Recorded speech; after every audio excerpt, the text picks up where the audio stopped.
Welcome back to another episode of In the Lawn with Seth on my YouTube channel, Something with Seth. April is upon us and very soon we'll be getting those mowers out for the very first time. We want to make sure those lawnmowers are ready to go before we get out.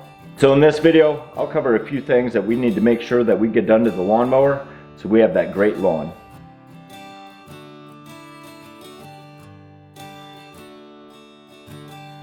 First things first is an oil change. For the average homeowner, this is going to be probably once a year, maybe twice a year, or every 50 hours of mowing. And when you're changing that oil, it might not be a bad time to put a fresh blade on.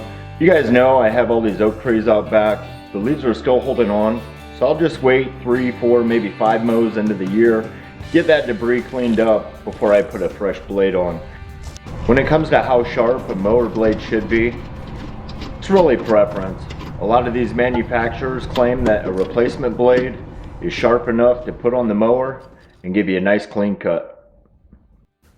When I do change my blades, I will be using blades from a company that I personally reached out to last fall.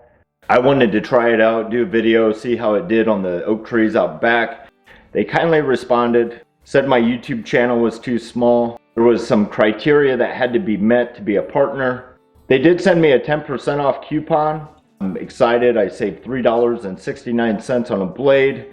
I'm eager to try it out and I'm eager to do a video. We want to make sure that our fuel that we're putting in the mower is fresh. If the manufacturer recommends it, use a stabilizer every time you fill that gas can up. I know we like those lawn stripes, but I actually take my striper off in the spring. I like to get 5, 6, 7, 8 mows in before I put that striper on. So when I put that on, I want to make sure my mow flow is down, the stripes are even, the stripes are straight. Another drawback when using a striper in the spring is we have all that rain coming down. We want oxygen flowing through that turf. If we start rolling that grass over too early, potentially could cause some issues down the road. Fungal issues, maybe weaken that turf, maybe grubs start munching, and our lawn doesn't look good in June and July.